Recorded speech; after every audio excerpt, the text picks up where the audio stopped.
just a short introduction to give you some information where you are now. No? So some notes, some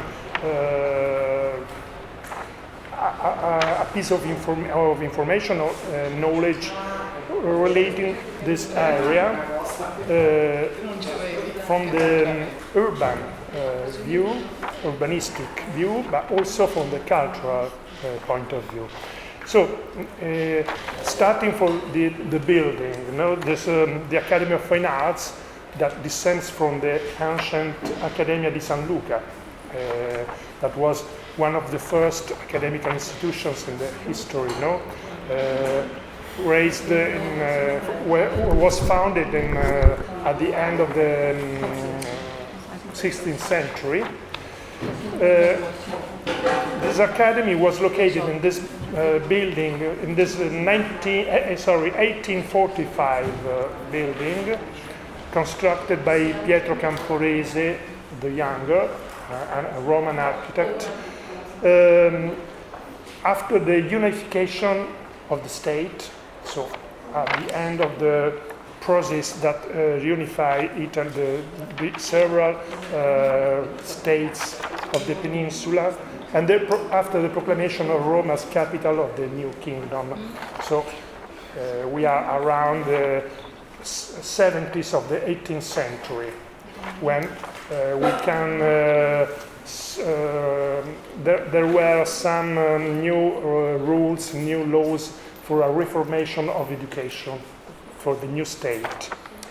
We have to remember that in the Academy of Fine Arts, until the 20s of the 19th century, 20th century, there were the traditional courses like painting, sculpture,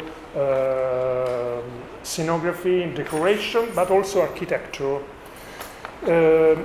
But the last years, the architects that came back from the art academy didn't sign their project. They had to be accompanied by an engineer, because they hadn't the technical skills that generally was provided, for example, from polytechnics. So then there will be a new reformation of education around 1923, and was created the new School of Architecture. Now it is the first architectural faculty here in Valle Giulia. It's an area just near here. So, and the old academic course of architecture was off.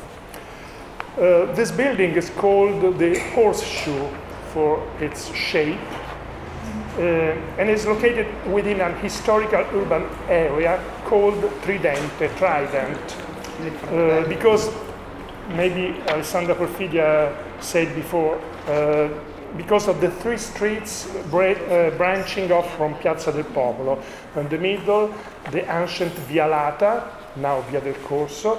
On the left, we are at the shoulder Piazza del Popolo. So in the middle, Via del Corso. On the left, Via del Babuino. And on the right, Via di Ripetta, where we are now. The urban planning of this area arose from the need to allow the Porta del Popolo to be connected with the main basilicas in the south, like, for example, Santa Maria Maggiore or San Giovanni Laterano. Over a period of time from the 16th until the 18th century, the planning of this area involved architects and artists such as Antonio da Sangallo, the Younger, and Raphael. Arrangement of Via di Ripetta and Via del Babuino. Domenico Fontana for the placement of the Egyptian obelisk in Piazza del Popolo. This obelisk come from the Circus Maximus. No, it's an ancient Egyptian obelisk.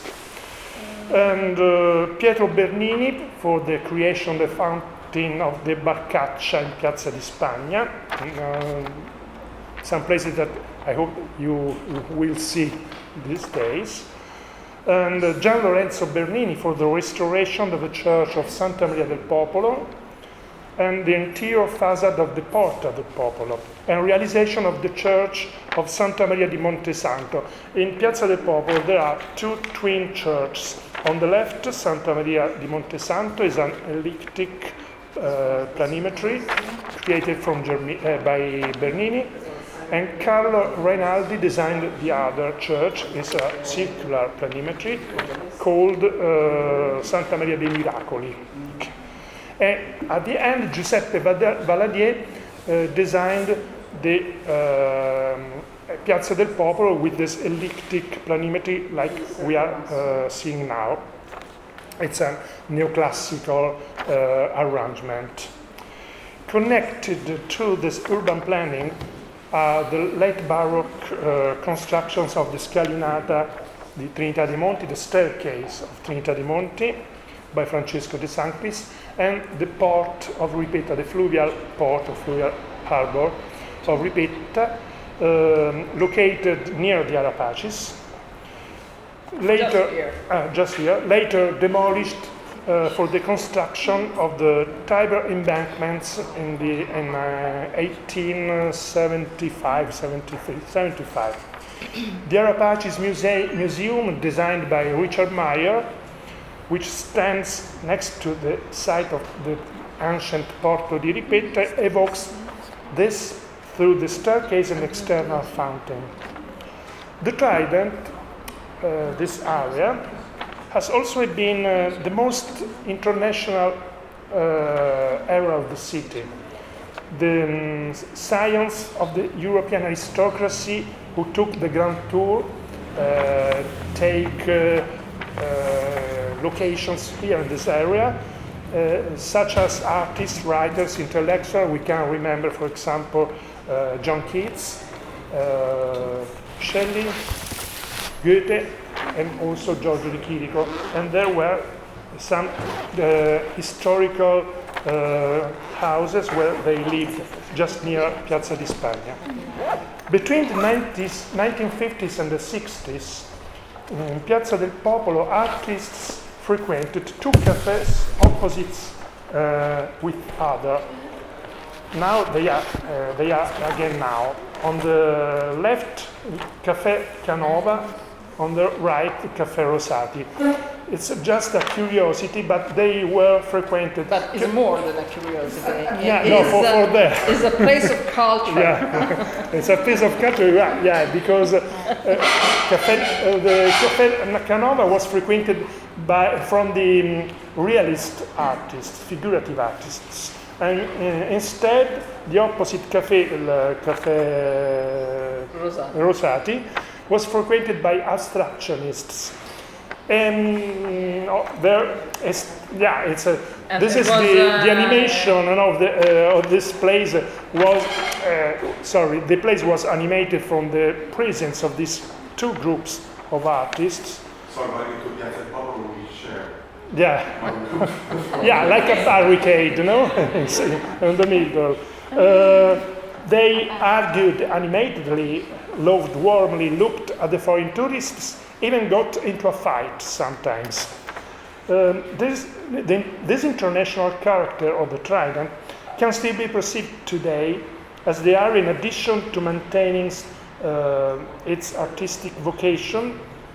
For example, the Church of Santa Maria di Montesanto by Bernini is named Chiesa degli Artisti, Artists' Church, because they are held ceremonies or weddings or memories for artists, for actors or characters of the show business, for example. And now another side of this area, Via Frattina, partially Via del Corso is the shopping area. Via Frattina, Via Condotti now are the luxury district, we can name it. It should also maybe not be forgotten that is here that the palaces of power are located. For example, the Chamber of Deputies and the Prime Minister's office are concentrated in this area. But now I would like to, to dwell on a story from 1960. This year is quite emblematic, quite symbolic. No? The economic boom was at its peak. Society was modernizing here in Italy and transforming itself through the mass media, like magazines, posters, comics, TV, the cinema, and Cinecittà was in direct dialogue with Hollywood. 1960 was the year of the film La Dolce Vita, for example, by Federico Fellini, and the Olympics, the Olympic Games. That was a chance to create a new area, the Olympic Village. Now it's a group of buildings that are it's a residential building. The Stadio Flaminio, and other sport tools and structures. But it was also, I want to remember this one, just a historical episode. It was also the year of the harsh chase by the Carabinieri on horseback against demonstrators opposing the center-right government, supported by a neo-fascist party. Commanding them was Raimondo Dinzeo, gold medalist for equestrianism at that year's Olympic Games. So he was the commander of this cavalry, but also an Olympic athlete. Between Nouveau Realisme, New Dada, and the fascination with cinema that made Rome a sort of open air stage, a small group of artists, Pietro Cascella, Piero Dorazio. Don't worry for this name, because then I give you some materials to memorize yes. this information. Okay. We can. She can manage a WhatsApp where you can be closed, and we can send them some materials for didactic materials. By mail, maybe, because I have by mail too. No. But not now, but when I was, because I have my PC. Sì, comunque. Ok, this guy. Ci sono molte persone si sono aggiunte. Ok, e puoi aggiungere anche il professore poi. Okay. So, just in 1960, a small group of artists, Pietro Cascella, Piero Dorazio, Gino Marotta, Fabio Mari, Gastone Novelli, Achille Perilli, Mimmo Rotella, and Giulio Truccato, began to look at this historic city in general and at the Trident in particular with an almost pop look, or pop gaze, if you want. This heterogeneous group of artists, which made its debut in 1960 and was to very, very short-lived, was introduced as follows by the poet and critic Cesare Vivaldi, who would also the director of the Academy between 1990 and 1993. I just want to quote these words because I think are very significant about this new gaze, pre-pop gaze, because we had to wait around 1962 to start to see some pop artworks.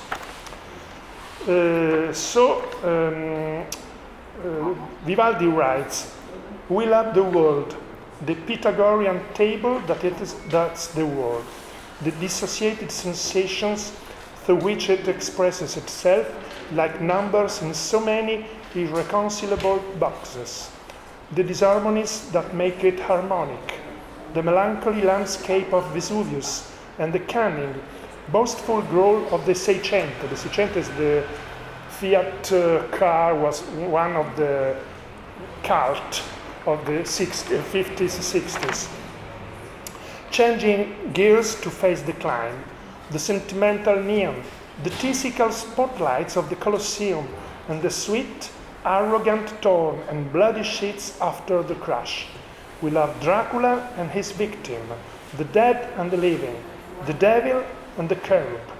The miracles of TV or CinemaScope, beyond all idiocy, fascinate us.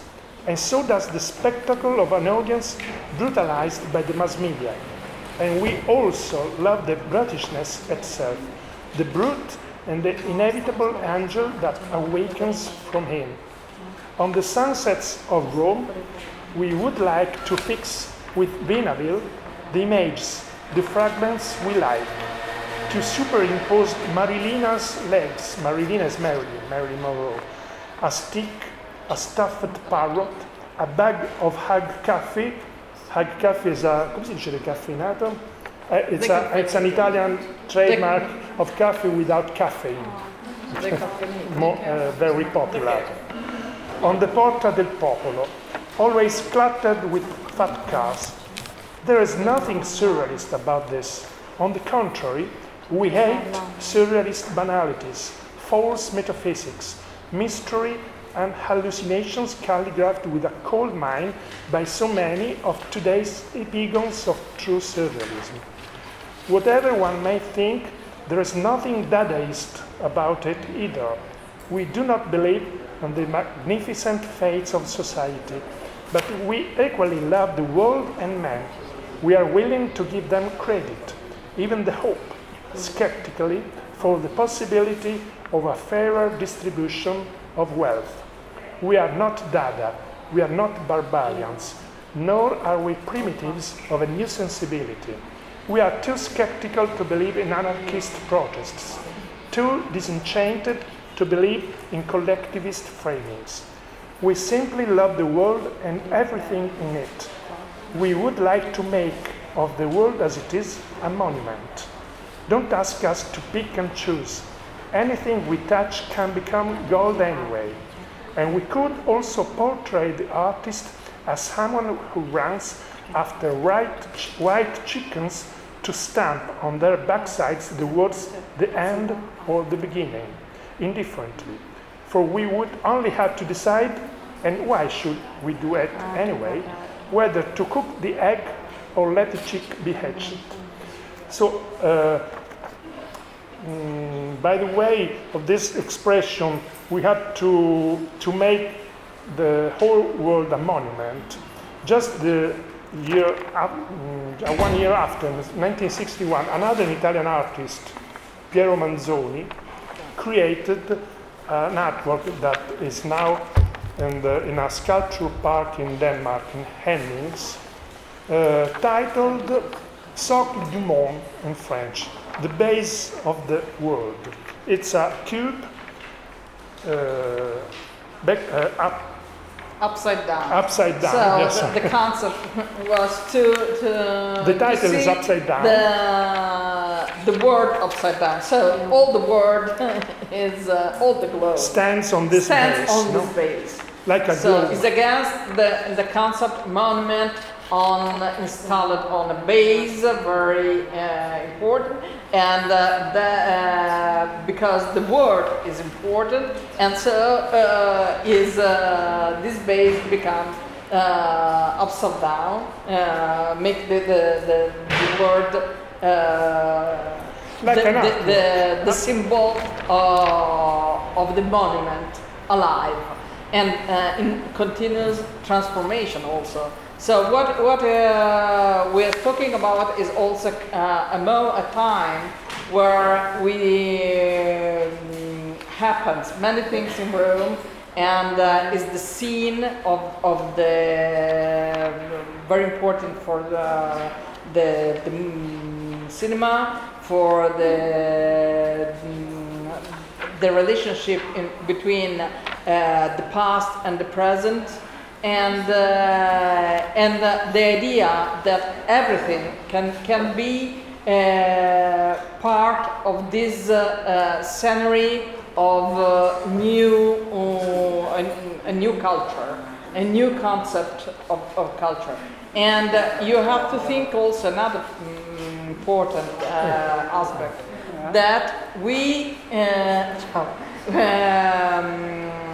we are just in running towards a new world after the crisis of the Second World War. And so the art was focused on each single artist in the research of a sign and the action, the intimate action and relationship with material was the solution to see the future, to recognize each artist who is and his relationship with the world. After this, started this new climate, dynamic climate, international climate of something that is movement.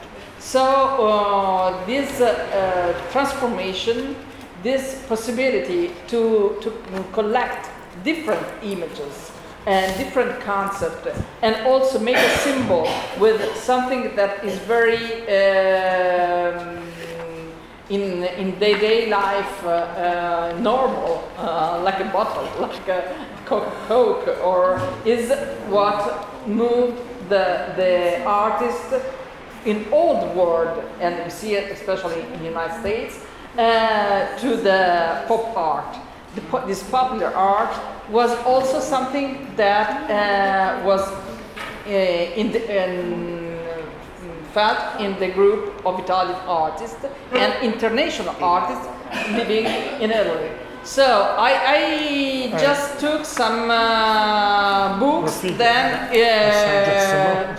so you can see some images when the professor now introduce you some artists. John, no, but just to quote it then, yeah. Okay. No, just there's this idea to appropriate the whole world. It's a radical act, no? Action. But if we think, well, this idea arose with the birth of the collage, the first collage by Picasso. It's the first appropriation of an external material, extra pigmental, extra pictorial material, not to put them inside the canvas. Then will be a three-dimensional collage that now we call assemblage, for example. And this combined. Yeah. So this work, this idea, the idea of Piero Manzoni is the last, the ultimate realization of this original idea by Picasso and the collage. Collage not conceived not only like a new technique, but like a mental process to appropriate something, to have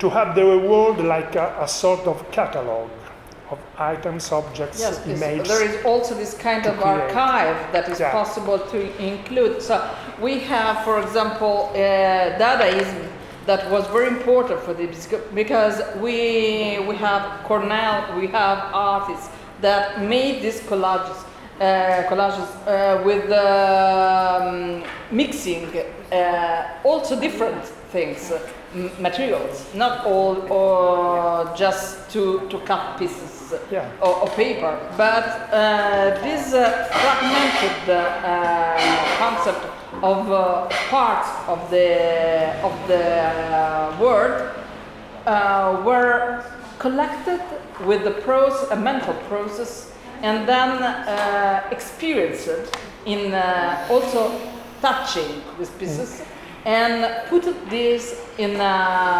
together.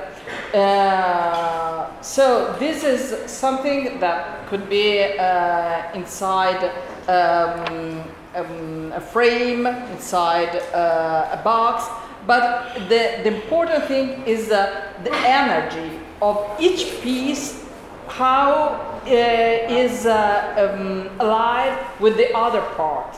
And so it's a concentrate of something very alive, a part of a portion, mixed, collected of elements that are part of the world. Yeah, and this base of world had a subtitle, homage to Galileo, obviously for the discovered of that world is round, but it's an indirect homage to another important character of that year, Yuri Gagarin, because he was the first man that could contemplate like an aesthetic show the whole terrestrial globe. There are some recordings of his speech. No, there's one of these that he said is wonderful here, but another one said, I went until here, but I didn't meet God. This was his materialistic faith, not like. Then he went in Soviet Union like acclaimed like a hero. So to close this short introduction, these were the years of the neo-avant-garde and the Italian comedy. The consumer society and Hollywood on the Tiber was called Cinecittà Hollywood on the Tiber, but also of the discovery of holidays and trips to the seaside aboard a Fiat 500 or 600, and the Trident continues to be traversed by artists and film stars. Shortly afterwards, other artists such as Mario Schifano and Tano Festa would portray cityscapes in paintings that look like the cinemascope screens or obelisks as pop objects. Together with others, they would be baptized as the artists of Piazza del Popolo, of school of Piazza del Popolo. Artists now wanted to stay out of the academies in the 60s, but some of them went to the front of the Horseshoe building to pick up female students. Okay.